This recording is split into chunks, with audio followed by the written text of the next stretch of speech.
have Oren come right next to me. Oren Jacob, who is a Pixar veteran who helped reinvent speech recognition so it works for kids. Hi, everybody. Good morning. Next to him, Genevieve Bell, who is a vice president and fellow at Intel, and she is an anthropologist who looks at the intersection of cultural practice and technology. And then we have Stephen Belkin, who is the head of the Family Online Safety Institute. Without further ado, let's get into. Oh, can I introduce Dino as well? Oh, sure. Dino is making his public policy debut here today. Not only does he talk, he listens, and he's connected to IBM's Watson. So any question you ever wanted to know, Jeopardy-wise, he's here to help. Okay. Great. So. With that start to this panel. So we could just leave then. Just leave the dinosaur. Good. Right? Put him, yeah. Mic him up. Sorry. Sorry, Genevieve. No problem at all. So, let's talk a little bit about what it means to have these digital servants like Alexa in our home, Samsung TV. They are listening to conversations in our home that up until now have been personal and private, right? And they're learning from that, and they're suggesting things from that. So, we may now have a certain comfort level with the fact that if we're looking for a new pair of shoes on our computer, that then for the next couple of days, every time we log on, we're going to get bombarded with pictures of shoes. How do we feel about, your Samsung TV overhearing a conversation in the kitchen about birth control or Viagra, and then having those things blasted at us on our TV with the kids sitting there? Are we? You just connected a whole lot of dots there, so we should perhaps slow down a little bit.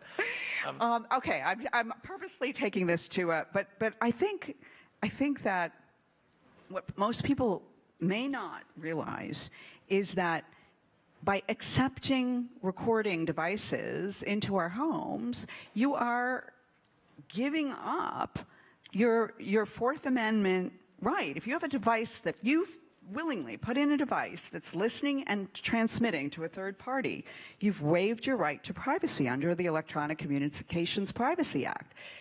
Is everybody good with that? Should they be? Oren, you want to take that? I'll take Stephen there. No, Oren, please, first. No, I've given up my rights of privacy. You go ahead. Well, I guess I need to make a pretty strong distinction between a device that is always streaming live to the cloud. That is not true of Alexa. That is not true of Siri. It's not true of Cognitoys. No.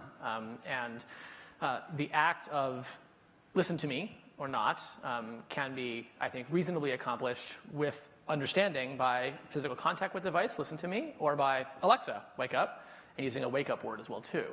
So the odds of you having some abortion debate with the word Alexa intermingled in it enough that it streams on and off may be possible if your wife is named Alexa. That might happen. But then you probably want to rename your Alexa Amazon instead. And you probably don't have a wife and a daughter named Amazon and Alexa in the same house. Although maybe you do, but probably not. We've had to rename it Echo because my wife didn't like me talking to this other woman in the kitchen all the time. So there are 3 names. That's all you can do. Amazon, Echo, and yeah. So having said that, I think when, at least in my family at my table, when we bought our Echo and turned it on, my kids took to it immediately. I have a 12, 10, and 8-year-old girl by girl, for those of you in the audience following those sort of things. And they began to talk to her all the time to usually ask for music, usually pop music that I don't want to listen to at breakfast. And the conversation is mostly Alexa off, Alexa off, Alexa off from our side. And it's Alexa play rap, Alexa play music, let's play pop on their side. And so that's really how that plays out. We have now a year and change in our house. There have been 0 instances of any intense discussion or debate or like meaningful issue being debated where the word Alexa was tossed in accidentally. This has never happened to us, but so that doesn't really concern me that much, too much.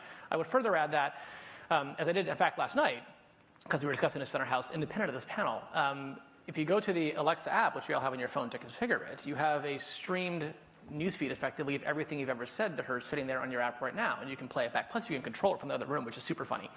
So you can make it say stuff it didn't say before that way.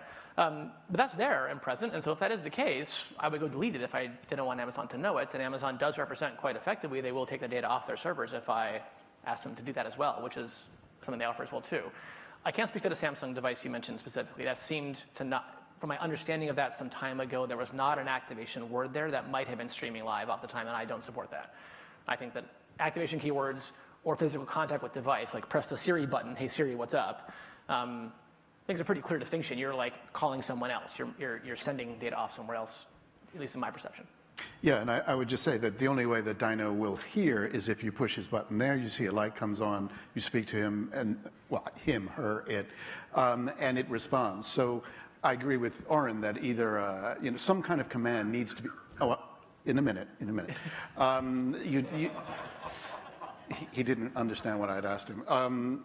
So yeah, I think there needs to be some kind of physical intervention. And what I particularly like about, for instance, Hello Barbie, is that you can opt into getting a transcript. Is that still the case? Yes. Of the conversations that are going on as well. So just, you want to give it? No, Okay. I'm just going to stand right here and hold the dinosaur.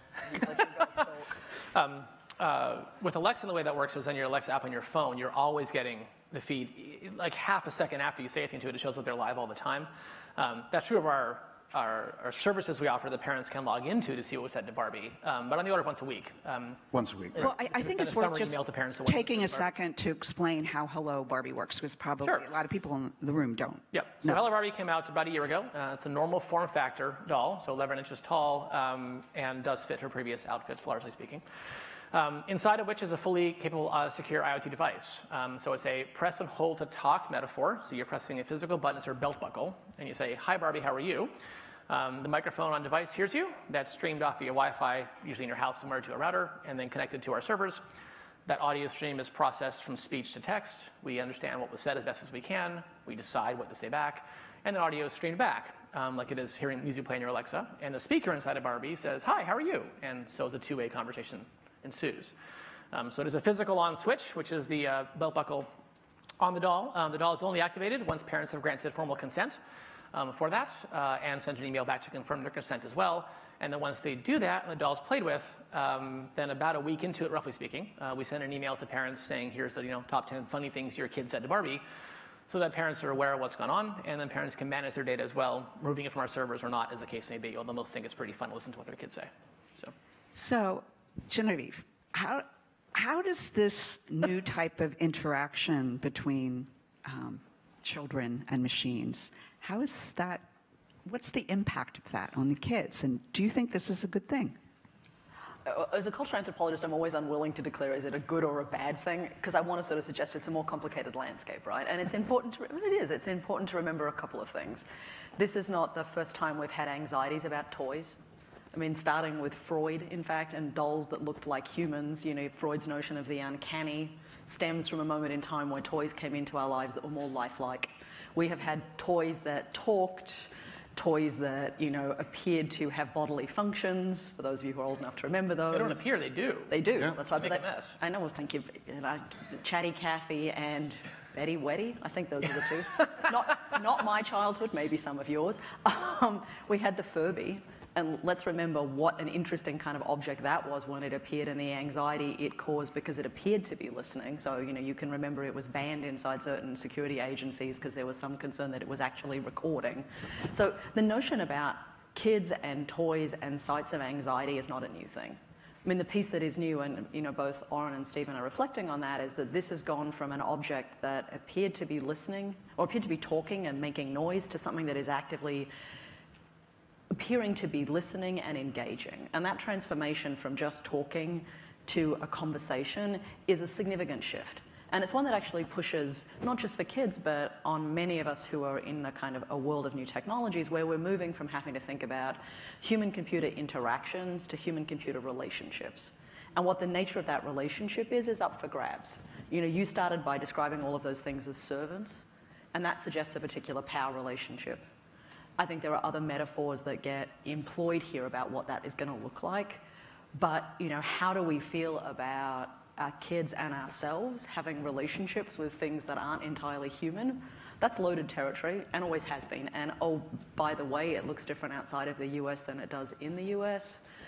And I'd have to imagine, given how many American households actually don't have connectivity to the internet, it probably looks quite different across the US too.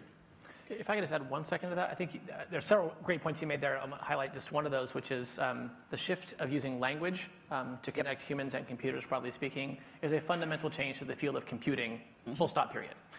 That will affect every vertical in every area of everybody at this conference for the past 2 days and the rest of today as well, too, and for years to come.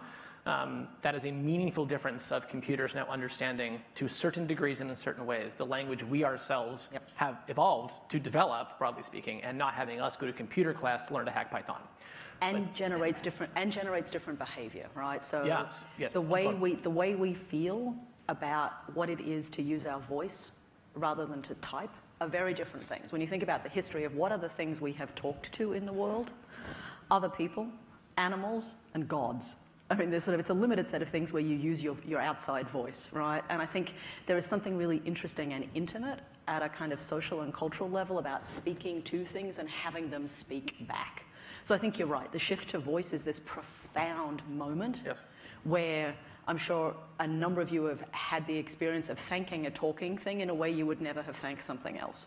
I mean, those of us who have Alexa in our homes, the point at which an alarm goes off and you think that was really helpful. I know I and many of my colleagues have said, thank you, Alexa, and then thought to myself, when was the last time I thanked Google? Like, for an excellently delivered search result. Never. There's traffic on the bridge. Google. Exactly. Oh, Yelp, thank you. It's like we don't, but there's something about the voice piece that brings that thank you-ness. I also want to suggest, though, that I think more than voice, the appearance of a data layer changes some of that. I've been doing a little bit of work recently looking at what happens when you connect animals to the internet. So think about what happens when cows, I know, look at that face, when cows have RFID tags and can milk themselves. The Internet of Cows. I want to clap for that. Wow. Well, except that what then happens is that you suddenly realize that cows go from being milked twice a day by farmers to milking themselves anywhere between 3 to 6 times a day. Because if you've ever lactated, you know that you don't want to wait for someone else. You'd like to take care of it now. But suddenly that You're means serious? No, deadly, it's true. full on. This is a great panel. You guys are so lucky. But imagine what that means now is that you are confronted with the desires of cows. Yeah. Keep going. Yeah. Well, but so much the same way you then have to think about what does it mean for things that didn't have a voice to now have a presence that you have to accommodate. And so there's something fascinating to say, we have made computers sentient, and so now you have this kind of, we've made them talk at least, so are we making them sentient becomes one arena. But there's this second piece that says, as you use the same technologies to map onto a broader landscape, you bring a whole lot of other things into this conversation too, right? About what does it mean about those things? They're not talking, but they're communicating, and how do you make sense of that? I know, sorry. Don't be sorry. This is great. Yeah. Okay. Yeah, and I think one of some of the commentators, Sherry Turkle is a classic example, who has been very concerned about the. Oh, wait a minute, Dino's mine. Come here. Yeah. No, sorry. Yeah. It's walking away from me. No, it's okay. It's got an RFID tag. I'll share. Yeah, her big concern about Barbie, and I know about Dino and some of the others, is that kids will imbue consciousness on these toys. And so I'm like, yeah, but I remember having a toy, rabbit thing when I was 6 or 7 years old. And I knew that Rabbit was alive. I mean, Rabbit, he and I. But I think what is quite different is that, these are actually showing signs of consciousness, whatever we mean by that, in terms of it understood what I said, it's remembering what I said. I think that was the astonishing thing of playing with Barbie, was that she remembered that I wanted to be a doctor and reminded me of that the next day. Mind you, she did bring up, but aren't you interested in fashion? Which was a little tricky. And I said, no, I'm not interested in fashion. So she said, yes, but what's your favorite color? And so I thought, wait a minute, is there some kind of an agenda here? But, we'll put that to one side. I think this issue of imbuing of consciousness, what happens then if the doll dies? What happens if you lose the doll? Well, yes. So, I mean, there are 3 things to add there, right? I don't know how much you were tracking when Sony decommissioned the Aibo. So their robotic dogs didn't speak, but had a number of actions to them. Became quite beloved pets effectively in a number of people's homes, there are now support groups for people to keep those things alive, the way there were groups for people who were keeping Blackberries going as Blackberry kind of slowly faded. But people were very wed to that as a platform. The iBos, not dissimilarly, there is now a service in Japan that will help you, or basically let it have an appropriate death. So rituals then created around the demise of a compute object, all of which suggests to me that one of the ways these things get managed is through the creation of rituals, right? Not in the big R sense, but in the small R sense. So, how do you think about your encounters with Alexa or Barbie or Dino. Let's pick him back up. Here you go, Stephen. Thank you. Oh, thank you. On the floor. It's okay. where I can guarantee that, as humans, we have all kinds of rituals around things that are inanimate and partially animate. Whether they are things like naming your cars, which maybe we don't do so much of anymore, but people certainly did a generation ago, whether it's the ritual of knowing your phone works better in one side of your house than the other, whether it is all manner of other things. Part of the way this stuff gets normalized. Sorry, nap time.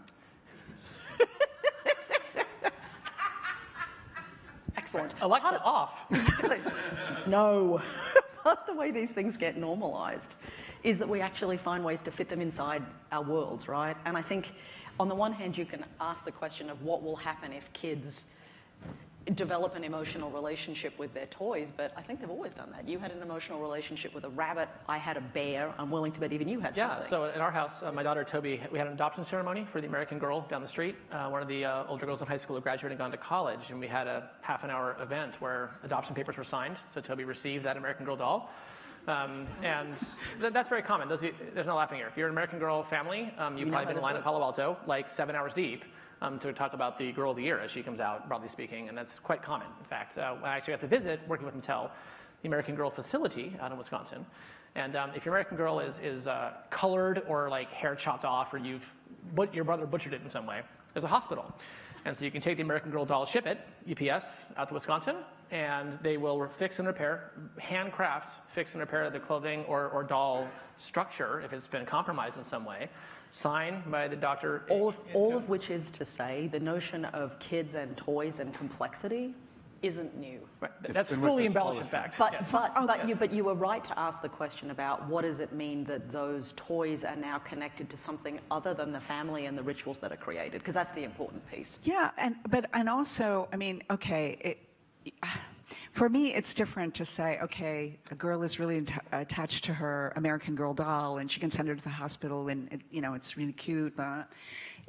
It's kind of different if in Japan, like they're using robot companions for elderly people. If the last interaction someone has on Earth before dying is with a machine companion, is that the world we want? I don't know. It puts things, to me, it puts it on a different level. And I think the difference is data. Data is the difference, because with my rabbit, the only data was what I was exchanging with it.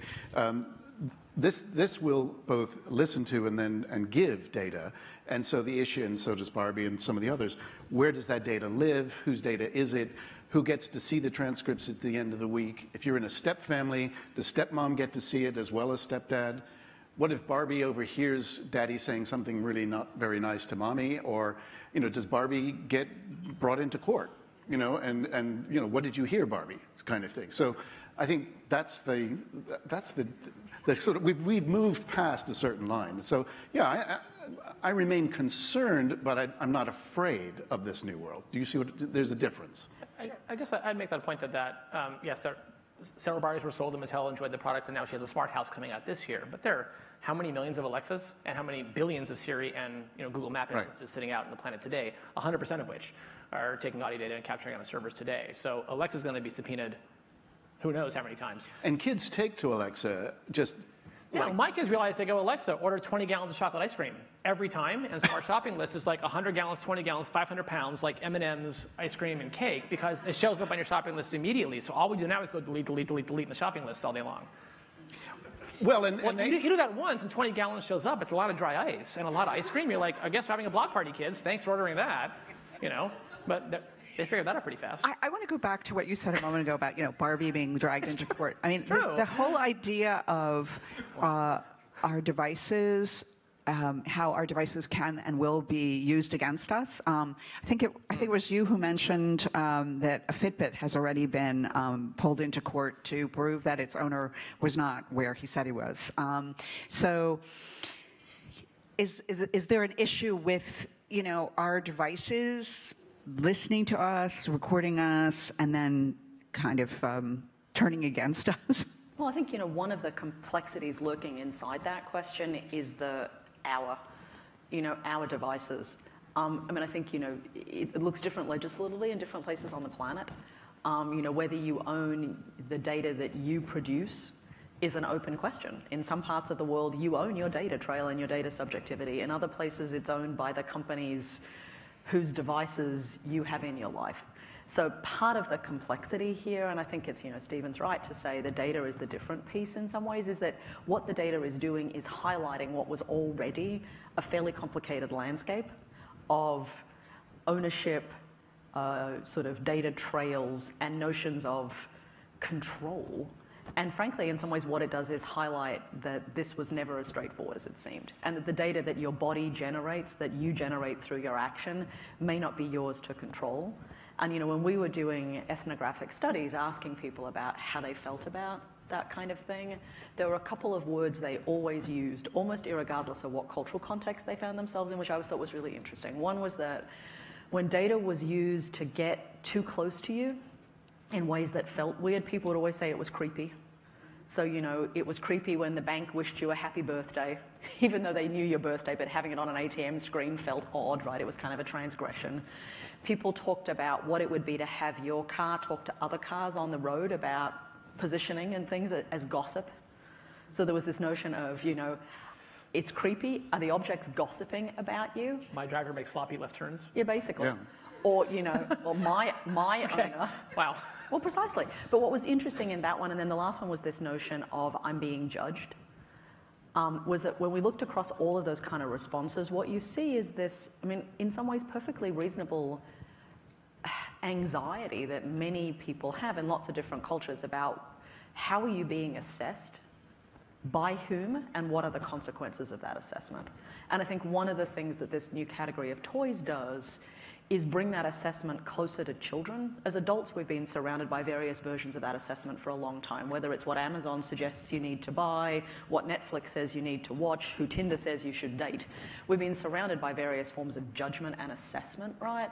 I think what's interesting is as we push that down through the ages to a category of humans that we often see as being more vulnerable, the tensions inside that assessment and the judgment become, I think, both more visible and more problematic. Steve, do you want to address? No, I think, no, I was just sitting here thinking that it won't be long before our GPS will say, well, you should have turned left, you jerk. So there's already a kind of almost an expectation that our machines are going to do just that, make judgments about ourselves. And I think there's a certain insecurity about all of that. But anyway, sorry, Jennifer. Yeah, go ahead. Just to add to some of another example of complexity in that space is what happens when you go to your friend's house to play Xbox.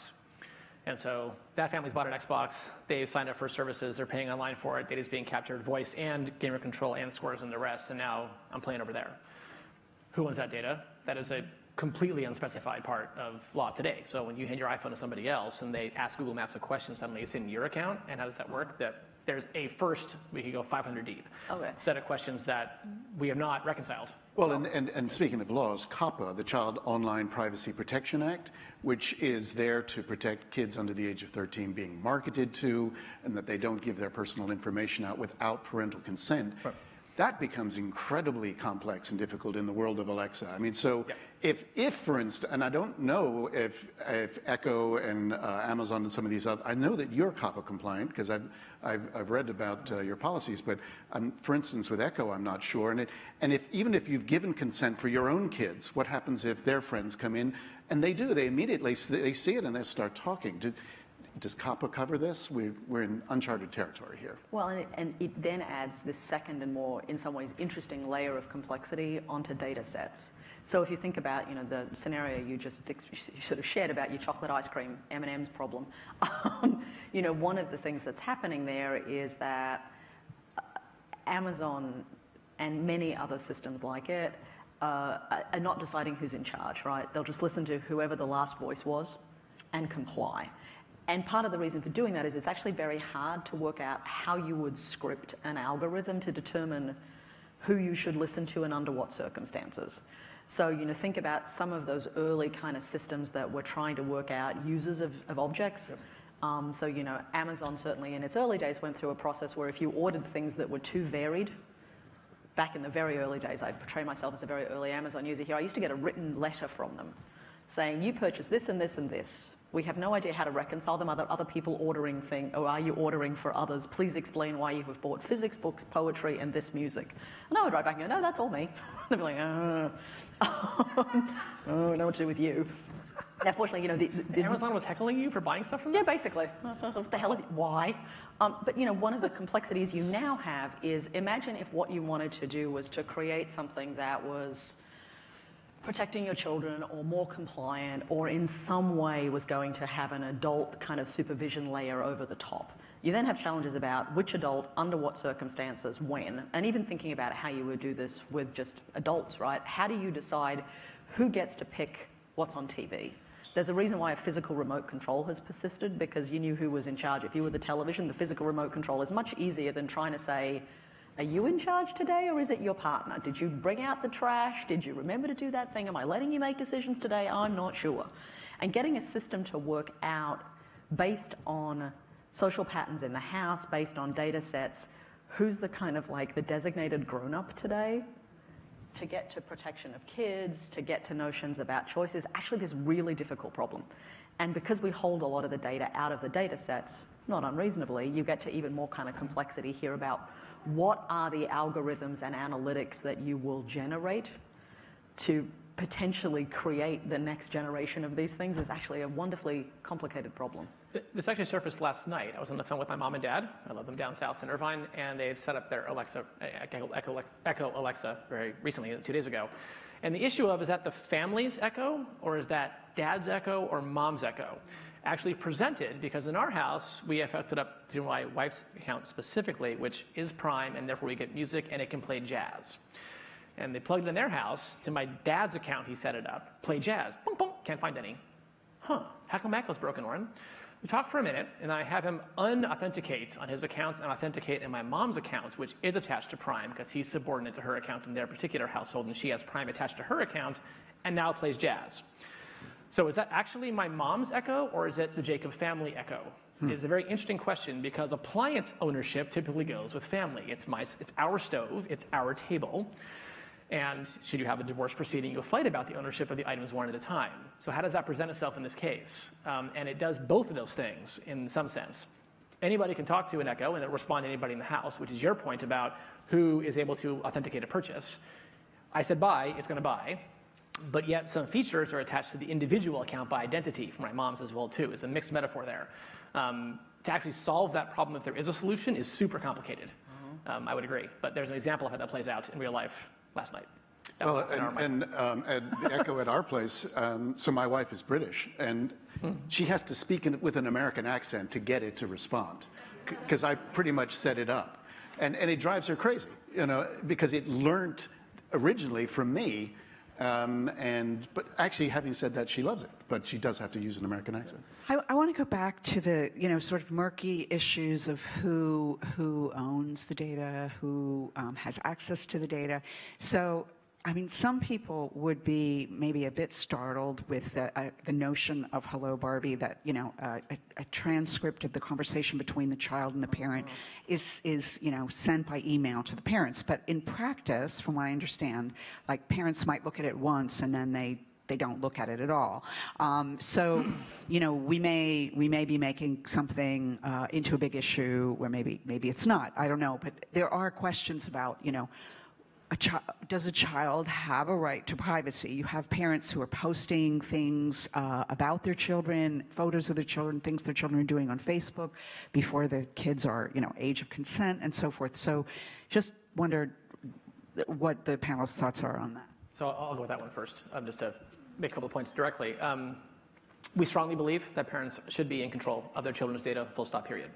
So if you have a 7-year-old in their house, a 7-year-old is not of a legal age of consent in lots of ways. They can't drive, they can't sign up for the military, they can't drink, they can't do all kinds of things. A 7-year-old, I don't believe, is in a place at that age where they understand the consequence of data authentication or security or persistence. And that's why we have, they're a minor in the eyes of the laws. That goes to 18, but at 13 is when COPPA takes effect. And so products that are aimed at that age group should have parents be in charge of the digital footprint of what's collected there, and we make every effort to very directly present that to parents, very consciously and in a very forward manner. To your question about numbers, I would say that a product like Hello Barbie, where you know you're buying a doll that is meant to talk and listen back and have conversation, will self-select for folks who want to do that. So having taken that bias of the customer base who purchased into account, the open rates on the first email we send are quite high. Well over 25, not 30% of parents will look at that and not just like scroll it, but click through and listen to some things as well too. After that, those rates fall off, although some set of parents, a small percentage, will listen to a whole bunch of stuff. Those are the ones who typically will share it because they think it's super funny with their grandparents or not, or on social media as they wish to or don't. But at that point, the percentage of people who will then like turn off the service or withdraw consent is astronomically close to zero. I mean, it probably has happened, but I could count them on like not 2 hands, having sold thousands and thousands of dolls in the market. So I think folks, once they understand what's happening and we establish a expected pattern of behavior, which is the data stored here, here's how to listen to it, here's how to delete it. If you want it there or don't, do what you want to do with it. There it is, very directly and forwardly. Like, great, thank you, I understand that, carry on, is sort of what I've seen. Janine. I think there are some, and you touched on, just glossed over one of them that I think is actually an interesting problem that's not historically in scope of either our privacy and security conversations, which is this one about data persistence. So one of the interesting things about much of the data that is currently being collected is that it doesn't have an obvious expiration date beyond certain kinds of technical affordances. You know, if it's on a 3x5 floppy disk, you're going to have a hard time getting back to it. But if it's in the cloud and the service is still functioning, it'll still be there. So there's something interesting that says, as a 7-year-old, a 13-year-old, even an 18-year-old, the data that you are producing has the potential to linger far longer than would have been true 10 or 20 years ago. Right.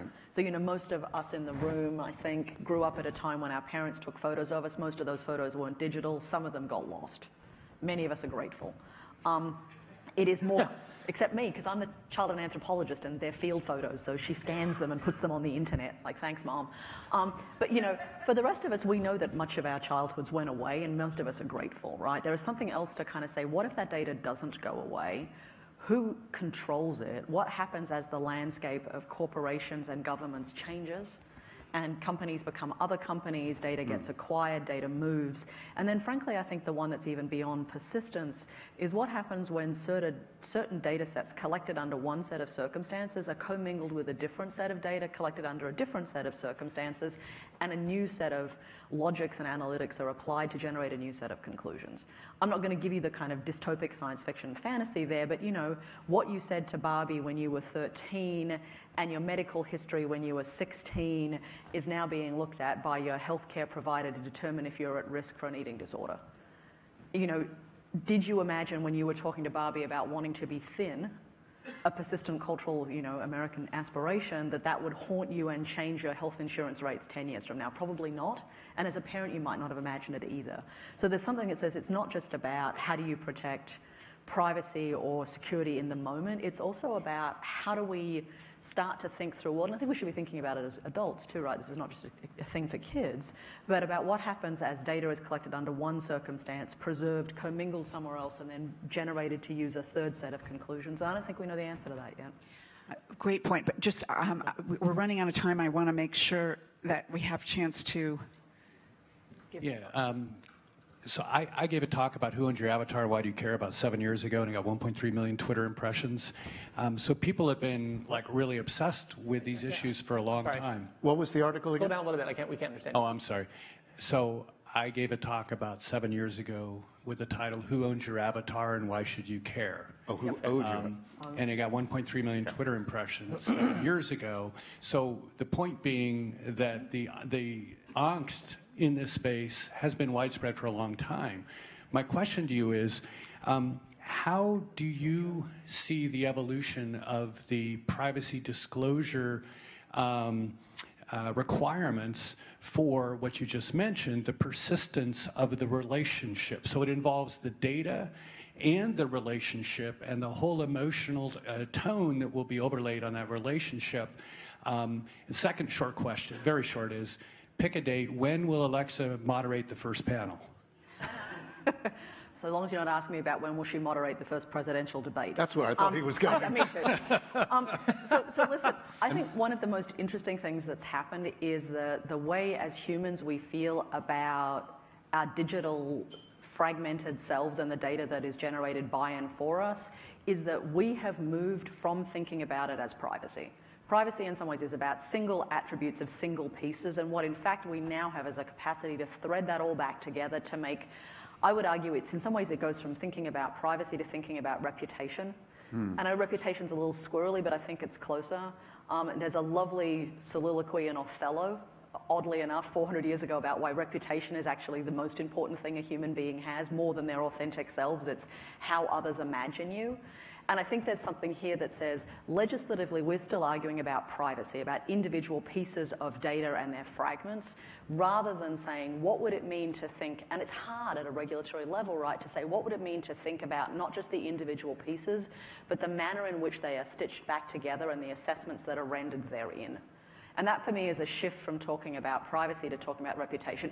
And I want to be really careful here. I don't think it means people forsook their ideas about privacy. In fact, I think privacy persists, but I think there is now this second and additional set of issues there around reputation that are a little bit, not different, but they're an added complexity. Quick follow-up is social analytics can easily differentiate implicit from explicit self, so how do you see that playing out in reputation management? Oof. Listen, I think one of the most interesting things, at least for me as a social scientist in the last little while, has been about one of the consequences of a world of social media is that capacity humans have to have multiple subject positions and multiple forms of identity is now playing out, and the compulsion towards it across multiple formats, where in some ways that notion about tacit and explicit may no longer be the most useful one. And we should stop. Sorry, but we're going to have to wrap up on that note. Please give a big round of applause. Yay. Thank you.